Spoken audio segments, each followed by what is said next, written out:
Students ఒక వర్గం వచ్చి పూణే ఎవరితో అభ్యర్థులను కూర్చోడానికి అవకాశం లేదు. ఏవి పెట్టాక అంబేద్కర్ కంపల్సరీ మీరు ఎవరు పెట్టుకుని అంటున్నాం పూలే పెట్టాక అంటున్నావా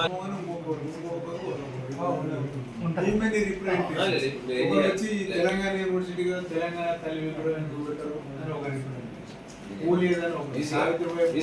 రకరకాల తెలంగాణ యూనివర్సిటీ గతంలో ఈశ్వర్ పేరు పెట్టుకున్నారు. నేను పిటిషన్ కూడా ఇచ్చిన పెట్టాలని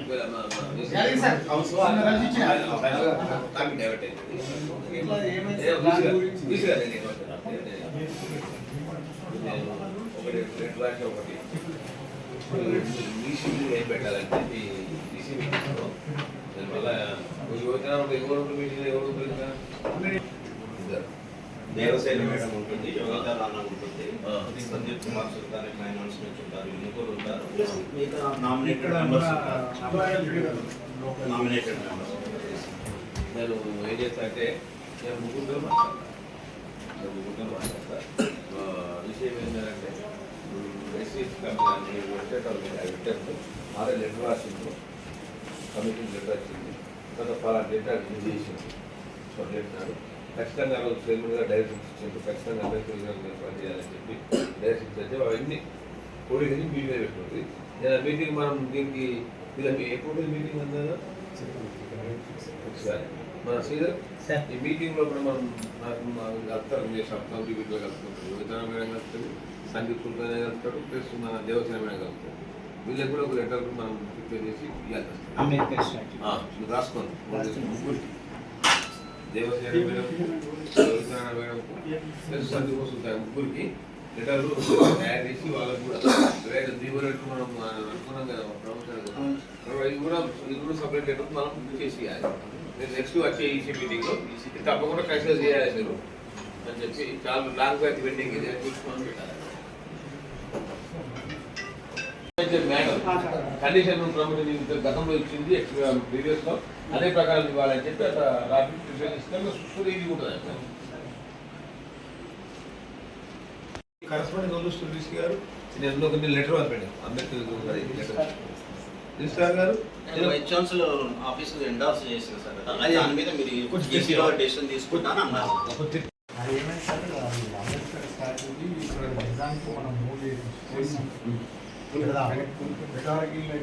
గత 15 ఏళ్ళ నుంచి ఇక్కడ నడుస్తుంది. ఏమంటే 1.5 years ఏమంటే అంబేద్కర్ అన్న వరకు వచ్చి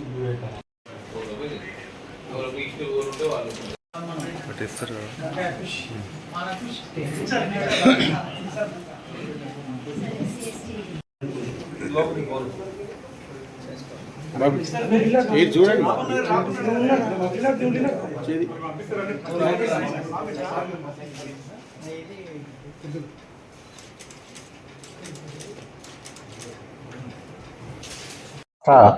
ఎస్సీ కమిషన్ అధ్యక్షుడు వెంకటయ్య గారు తెలంగాణ విశ్వవిద్యాలయాన్ని సందర్శించి తెలంగాణ విశ్వవిద్యాలయంలో జరుగుతున్నటువంటి అనేక కార్యక్రమాల గురించి వివరంగా చర్చించడం జరిగింది. ప్రధానంగా విశ్వవిద్యాలయంలో చదువుతున్నటువంటి ఎస్సీ ఎస్టీ విద్యార్థుల సంఖ్య, వారికి కల్పించేటువంటి హాస్టల్ వసతి, ఆ విషయాల గురించి విపులంగా చర్చించడం జరిగింది. అంతేకాకుండా 2014లో అపాయింట్ అయినటువంటి అసిస్టెంట్ ప్రొఫెసర్లు, అసోసియేట్ ప్రొఫెసర్లకు సంబంధించినటువంటి ప్రమోషన్కు సంబంధించి కోర్టు కేసు వివరాలు, అదేవిధంగా వాళ్లకు కండిషనల్ ప్రమోషన్స్ ఇవ్వాలనేటువంటి విషయాన్ని ఈసీ దృష్టికి తీసుకుపోవాలనేది కూడా చెప్పడం జరిగింది.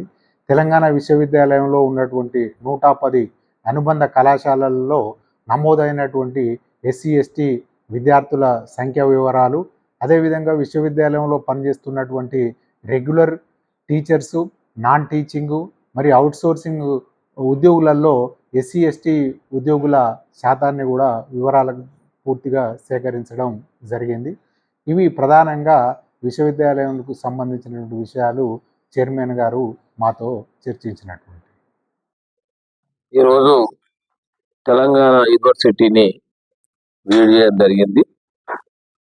ముఖ్యంగా చాలా రోజుల నుంచి కూడా తెలంగాణ యూనివర్సిటీలో మరి 2014 నుంచి మరి ప్రమోషన్లలో వాళ్ళకు అన్యాయం జరుగుతూ ఉన్నది.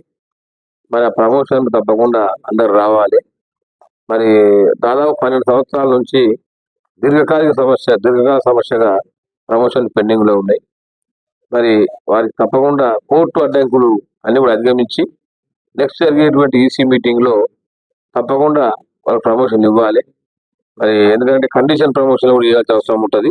ఎందుకంటే మరి చాలా రోజు పెండింగ్ ఉన్నాయి కాబట్టి వాళ్ళ సమస్యలు మరి న్యాయమైన కోరికలే కనుక మరి కండిషన్ ప్రమోషన్ ఇవ్వాలని చెప్పి కూడా మరి వీసీ గారికి డైరెక్షన్స్ ఇవ్వడం జరిగింది. మరి నెక్స్ట్ ఈసీ మీటింగ్ లో తప్పకుండా సభ్యులకు అందరికి కూడా విన్నవించి మరి మేము వారికి ఈరోజు లెటర్ కూడా మరి వాళ్ళకి అనాథమెంట్స్ ఇవ్వడం జరిగింది, డైరెక్షన్ ఇవ్వడం జరిగింది కనుక అవి ఇంప్లిమెంట్ చేయాలని చెప్పి మేము కోరుతా ఉన్నాం. మరి ముఖ్యంగా చాలా కాలం నుంచి కూడా మరి అంబేద్కర్ విగ్రహము మరి తెలంగాణ విషయంలో పెట్టాలని చెప్పి దీర్ఘకాలిక సమస్య ఉన్న పెండింగ్ లో ఉన్నది సమస్య. మరి అంబేద్కర్ అంటే ప్రపంచ మేధావి. ఇలా ఆయన గురించి అగ్రదేశమైనటువంటి అమెరికాలో కూడా ఆయన విగ్రహాలు ఏర్పాటు చేస్తూ ఉన్నారు, ప్రపంచ దేశాల్లో కూడా ఏర్పాటు చేస్తూ ఉన్నారు కనుక మరి నేను అమెరికా కూడా ఈ మధ్య కాలంలో పోయిన డల్లాస్ పోయి అక్కడ కూడా నేను చూసిన చాలా దగ్గర అంబేద్కర్ విగ్రహాలు ఉన్నాయి. మరి ఇక్కడ కూడా తప్పకుండా ఏర్పాటు చేయాలని చెప్పి డైరెక్షన్ ఇచ్చినాం. మరి నెక్స్ట్ ఈసీ మీటింగ్ లో ఒక నిర్ణయం తీసుకొని తప్పకుండా అంబేద్కర్ ఏర్పాటు చేయాలని చెప్పి నేను కోరుతా ఉన్నాను. ఏది ఏమైనా మరి యూనివర్సిటీ అన్ని చిన్న చిన్న సమస్యలు ఏదైనా ఉంటాయి కనుక అవన్నీ కూడా మన వీసీ గారు కానీ రిజిస్టర్ గారు కానీ మరి పెద్ద ఉదయంతో అన్ని సమస్యలు పరిష్కరించి ఇక్కడ పనిచేసిన ప్రొఫెసర్ అందరూ కూడా న్యాయం చేయాలని చెప్పి కూడా మరి కోరడం జరిగింది. తప్పకుండా వారు చేస్తారని కూడా నాకు హామీ ఇవ్వడం జరిగిందని చెప్పి కూడా ఈ సందర్భంగా తెలియజేస్తా ఉన్నా. ఈ రోజు ఇంతకన్నా మొదలు ఒక విలేజ్ గన్నారం విలేజ్ నేను పోవడం జరిగింది. చాలా అన్యాయం అక్కడ. మరి వీడీసీ నిజామాబాద్ జిల్లాలో కొంత ప్రాంతంలో మరి వీడీసీల ఆగడాలు చాలా శుతిమించిపోతా ఉన్నాయి. వాళ్ళు లక్ష్మీరేఖ దాటుతూ ఉన్నారు, రాజ్యాంగ శక్తిగా వాళ్ళు చేస్తూ ఉన్నారు. ఇలా గ్రామ బహిష్కరణ చేయడం, జుర్మాలు విధించడం, ఇది ప్రజాస్వామ్యంలో ఇది ఎప్పుడు ఏది కూడా వాంఛనీయం కాదు. ఇది ఎవరు కూడా దీన్ని మేధావులు కానీ ఎవరు కానీ ప్రజాస్వామ్యంలో ఎవరు కూడా దీన్ని ఒప్పుకోరు, ఖండిస్తారని చెప్పి కూడా నేను సందర్భంగా తెలియజేస్తూ ఉన్నాను. అక్కడ మన ఎస్సీల భూములు అన్ని అక్కడ గుంజుకోవడం, వాళ్ళని బెదిరియడం, ఎస్సీలకు ఎవరు పోతే సాంఘిక బహిష్కరణ చేయడం, వాళ్ళ భూములు గుంజుకునే ప్రయత్నం చేయడం, ఇట్లా రకరకాల ప్రజాస్వామ్య వ్యవస్థలో సర్పంచ్కి, ఎమ్మెల్యేకు, ఎంపీకి వాళ్ళు ప్రజాప్రతినిధులు పనిచేయాలి కానీ మరి అన్నిటి కూడా సంఘ ఉద్యోగ శక్తులుగా వాళ్ళు పనిచేస్తూ ఉన్నారు. నేను సిపి గారిని కలెక్టర్ గారితో ఇప్పుడే మాట్లాడినా తప్పకుండా ఈ యొక్క వీడిసి ఆగడాలను అరికట్టాలని చెప్పి మాకు కూడా హైపవర్ కమిటీ మీటింగ్ మొన్నే 13 తారీఖు నాడు నేషనల్ కమిషన్ చైర్మన్ రావడం జరిగింది. ముఖ్యమంత్రి గారితో 2 గంటల సమావేశం ఏర్పాటు చేసుకున్నాం. ఈ నెల 24 27 కానీ హైపవర్ కమిటీ మీటింగ్ ఉన్నది సీఎం గారి అధ్యక్షత. దానిలో సీఎం గారి దృష్టి తీసుకువెళ్ళి ఈ యొక్క నిజామాబాద్ జిల్లా జరుగుతున్నటువంటి వీడిసి ఆగడాలపై ఉక్కుపాదం అవసరం ఉన్నది. ఇలా వాళ్ళకు కళ్యాణ అవసరం ఉన్నది. మరి అట్లా చేస్తే మాత్రం ప్రజాస్వామ్యానికి అట్టే ఆగడాలు కొనసాగిస్తే ప్రజాస్వామ్యానికి హాని కలుగుతుంది కనుక తప్పకుండా వాళ్ళ ఆగడాలు సృజించుకునే కనుక వాళ్ళకు కళ్యాణం చేసి తప్పకుండా వాళ్ళ ఉక్కుపాదం అనిశ్వేసి తప్ప ఈ సమస్య పరిష్కారం కాదు, ప్రజాస్వామ్యంలో మంచి పద్ధతి కాదని చెప్పి కూడా ఈ సందర్భంగా హెచ్చరిస్తూ ఉన్నా. మరి ఇప్పటికైనా వీడీసీలు ఒక పద్ధతి ప్రకారం చేసుకుంటూ పోయి గ్రామ అభివృద్ధి కోసం చేసుకొని కానీ గ్రామ అభివృద్ధి పేరు మీద నియంతలాగా వాళ్ళు ప్రవర్తించి ఇలా ప్రజాస్వామ్యాన్ని హక్కులు కారాస్తూ ప్రజాప్రతినిధులు కారాస్తూ ఒక సంఘ విద్రోహ శక్తులు మారుతూ ఉన్నారు. ఇది మాత్రం మంచి పద్ధతి కాదని చెప్పి కూడా నేను హెచ్చరిక చేస్తూ ఉన్నా వాళ్ళ